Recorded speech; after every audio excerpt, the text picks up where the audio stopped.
አንዳንዴ ጠዋት ከእንቅልፍሽ ስትነሺ ጊዜው ረፈደብኝ የሚል ከባድ ስሜት ይሰማሻል? ስልክሽን ከፍተሽ ሶሻል ሚዲያ ላይ ስታይ ጓደኛሽ ተመርቃለች፣ ሌላው አዲስ ስራ ይዛለች፣ አንዷ ደግሞ አግብታለች። አንቺ ግን ገና የት መጀመር እንዳለብሽ እንኳን ግራ ገብቶሻል። እድሜሽ 22 ይሁን 28 ወይም 35 ከሰው በታች ቀሩ የሚል ድምፅ ጭንቅላትሽ ውስጥ ይጮሃል። ይህ ድምፅ ሌሎች ቀደሙሽ፣ እድሜሽ እየሄደ ነው እያለም ያስፈራራሻል። ነገር ግን እውነታው ከዚህ ፍጹም የተለየ ነው። ዛሬ የምንነጋገረው ይህ የኋላ ቀርነት ስሜት ምን እንደሆነ ከየት እንደመጣና መፍትሄውን አብረን እናያለን።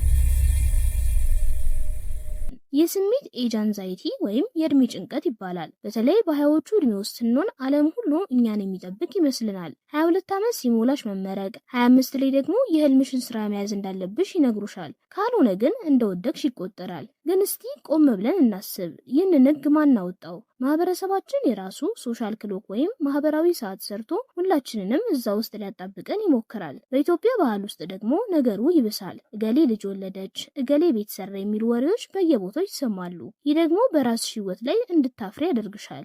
ስለ መዘግየትና ስለ ተስፋ መቁረጥ ስናወራ አንድ ዓለም የሚያውቃት ግን ደግሞ የህይወት ታሪኳ እጅግ የሚሰብር ሴት አለች። እርሷም ኦፕራ ናት። ዛሬ ኦፕራን ስናያት በቢሊዮን የሚቆጠር ሀብት ያላት በዓለም ላይ ተጽዕኖ ፈጣሪ የሆነች ሴት ናት። ግን ወደ ኋላ ተመልሰን የሀያዎቹ እድሜዋንና ልጅነቷን ብናይ ዘግይቻለሁ ወይም ደግሞ ተስፋ ቆርጫለሁ የሚል ቃል ለእሷ በጣም ቀላል ነበር። ኦፕራ የተወለደችው እጅግ በጣም ድሃ ከሆኑ ቤተሰቦች ነው። ገና በ9 ዓመቷ በቅርብ ዘመዶቿ ተደፈረች። ያ ብቻም አይደለም፣ ለረጅም ዓመታት በተደጋጋሚ የስሜትና የአካል ጥቃት ይደርስባት ነበር። እስቲ ያስቢው፣ ገና ህይወት ምን እንደሆነ ሳታውቅ ውስጧ ተሰበረ። በ14 ዓመቷም በደረሰባት ጥቃት ምክንያት አረገዘች። የዚያን ጊዜ የሚሰማት ውርደትና ጭንቀት ደግሞ አስቢው። የወለደችው ህፃን ግን ብዙም ሳይቆይ ሞተ።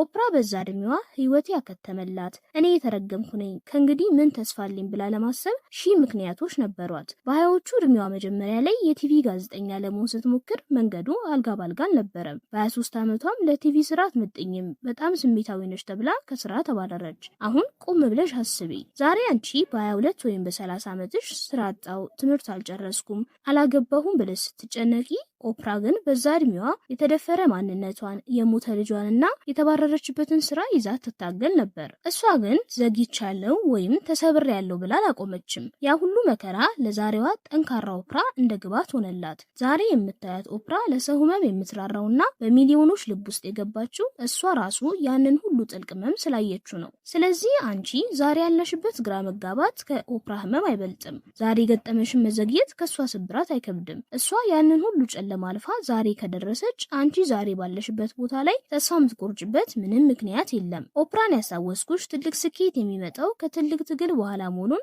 እንድታውቂ ነው። አሁን ወደ ራሳችን ህይወት እንመለስ። ከዚህ ዘግይቻለሁ ወይም ወደ ኋላ ቀርቻለሁ ከሚል ስሜት እንዴት እንውጣ? ሶሻል ሚዲያን ማስተካከል። ሶሻል ሚዲያ ላይ ስታያቸው እኔ ምን እየሰራው ነው የሚል ስሜት የሚፈጥሩብሽን አካውንቶች አሁኑኑ አንፎሎ አድርጊ። ይህ ማለት ክፋት ሳይሆን ለራስሽ አእምሮ ሰላም ማድረግ ነው። የአንቺ አእምሮ ቤትሽ ነው። ማንም እየመጣ የዝቅተኝነት ቆሻሻ እንዲጥልበት አትፍቀጂ። ለተወሰነ ጊዜ ከሰው እኩል ከመሆን ይልቅ ከትላንት ማንነትሽ የተሻለ ሰው ለመሆን ብቻ ሞክሪ። ንጽጽርን ማቆም። ይህ ደግሞ ትልቅ መፍትሄ ነው። ንጽጽር የደስታ ሌባ ነው ይለናል ሳይኮሎጂ። አንቺ ዛሬ ባለሽበት ህይወት ደስተኛ መሆን ትቺ ነበር። ነገር ግን በእጅ ያለ ወርቅ እንደ መዳብ ይቆጠራል እንደሚባለው የሌላውን ህይወት ስላየሽ ብቻ ያለሽ ነገር እጅሽ ላይ ዋጋ አጣ። ሶሻል ሚዲያ ላይ የምታያቸው ሰዎች ፍጹም ህይወት እንዳላቸው አታስቢ። ሁሉም ሰው የራሱ የሆነ ጨለማ ክፍል አለው። ዛሬ አንቺ የምትቀኝባት ጓደኛሽ ምናልባት ኦፕራ እንዳለፈችው አይነት ሌላ ስቃይ ውስጥ ልትወጥ ትችላለች። ስለዚህ አይንሽን ከሰው ላይ አንሺና በራስሽ ጉዞ ላይ ብቻ ተኩሪ። ራስን መፈለግ። ሀያዎቹ እድሜ ውጤት የምታሳይበት ሳይሆን የምትሳሳችበት ወቅት ነው። ብዙ ሴቶች በዚህ እድሜ ሁሉንም ነገር አውቀው መጨረስ ይፈልጋሉ። ግን እውነታው ሀያዎቹ እድሜ ትራያል ኤንድ ኢረር ወይም ሞክሮ መሳሳት የሚባልበት ወቅት ነው። አንድ ስራ ይዘሽ አልተመቸኝም ብለሽ ብትለቂ ወይም አንድ ትምህርት ጀምረሽ ፍላጎት አይደለም ብለሽ ብትቀይሪው ይህ ውድቀት አይደለም። ይህ ራስሽን እየፈለግሽ እንደሆነ ያሳያል። ራስሽን የፈለግሽበትን ጊዜ ደግሞ እንደባከነ ጊዜ አትቁጠሪው። ጊዜን በአግባቡ መጠቀም። ስራ ስታጪ ወይም የምትፈልጊው ነገር ሲዘገይ ያ ጊዜ ባዶ እንደሆነ ይሰማሻል። ግን ያ ጊዜ ራስሽን የምታዘጋጅበት ወቅት ነው። ኦፕራ ከስራ ከተባረረች በኋላ ነበር ትክክለኛ ማንነቷን ያገኘችው። አንቺም ዛሬ የፈለግሽው ነገር ስላልተሰካ የተሰጠሽን ትርፍ ጊዜ ራስሽን ለማሳሳል ተጠቀሚበት። መጽሐፍ አንብቢ፣ አዲስ ክህሎት ተማሪ፣ የአእምሮሽንም ሰላም ፈልጊ።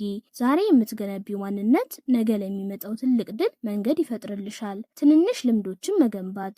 ረፈደብኝ ብለሽ ስታስቢ ጭንቅላትሽ በትልልቅ ነገሮች ላይ ብቻ ያተኩራል። ቤት መቼ እሰራለሁ፣ መቼ ትልቅ ስራ ይዛለሁ፣ መቼ ያገባለሁ፣ መቼ ቤተሰቦችን አሳርፋለሁ ትያለሽ። እነዚህ ትልልቅ ጥያቄዎች ደግሞ ያሽመደምዱሻል። ይልቅስ ትኩረትሽን ወደ ዛሬ አምጪ። ዛሬ አንድ ገጽ መጽሐፍ አንብቢ። ዛሬ ለ10 ደቂቃ ስፖርት ስሪ። ዛሬ አዲስ ነገር ተማሪ። ራሽንም በእውቀት አሳድጊ። እነዚህ ትንንሽ ድሎች እየተንቀሳቀስኩ ነው የሚል ስሜት ይሰጡሻል። ጭንቀት የሚጠፋው በስራ እንጂ በሀሳብ አይደለም። የሰዓት አስተሳሰብሽን ቀይሪ። አሜሪካ ቀን ሲሆን ኢትዮጵያ ሌሊት ነው፣ ግን ሁለቱም የየራሳቸው ትክክለኛ ሰዓት ላይ ናቸው። አሜሪካ ስላለች ቀኑን አትቀይረውም፣ ኢትዮጵያም ስላለች ሌሊቱን ማሳጠር አትችልም። ህይወትም እንደዛው ናት። አንዷ በ22 ዓመቷ ቢሳካላት የእሷ ታይም ዞን ያ ነው ማለት ነው። አንቺ በ30 ዓመት ቢሳካልሽ የአንቺ ትክክለኛ ሰዓት ያ ነው። ዘግይተሽ ሳይሆን በራስሽ ሰዓት ነው የደረስሽው ለማለት ነው። ይህንን መቀበል ደግሞ ትልቅ ነጻነት ይሰጥሻል። ለራስሽ ርህራሄ ይኑርሽ። ብዙ ጊዜ ለጓደኞቻችን የምንሰጠውን ፍቅርና ማበረታቻ ለራሳችን አንሰጥም። ጓደኛሽ ተስፋ ቆረጥኩ ብትልሽ አይዞሽ ገና ወጣት ነሽ ትደርሻለሽ ትያታለሽ። ለራስሽ ግን ምንም አትረቢም ጊዜሽ አለቀ ትያለሽ። ስለዚህ ለራስሽ ደጉኝ። ዛሬ ምንም ባይኖርሽ፣ ዛሬ ግራ ቢገባሽ አንቺ አሁንም ዋጋሽ አይቀንስም። አሁንም ቆም ብለሽ ይህን እውነት ተቀበይ። ዘግይቻለሁ የሚለው ስሜት የውሸት ስሜት ነው። አንቺ ያለሽበት ቦታ በትክክል መሆን ያለብሽ ቦታ ላይ ነው። ዛሬ ግራ መጋባትሽ ነገ ለምትሰጪው መፍትሄ መነሻ ነው። ዛሬ ማጣትሽ ነገ ለምታገኙ ነገርም ምስጋና ይሆንሻል። ገና ብዙ የሚቀደዱና የሚታረሙ ገጾች ከፊትሽ አሉ። ጊዜውም አልረፈደም። እንዲያውም ገና አሁን የጀመርሽው። ትላንት የሰራሽውን ስህተት እርሺውና አዲስ ሴት ሆነሽ ተነሺ።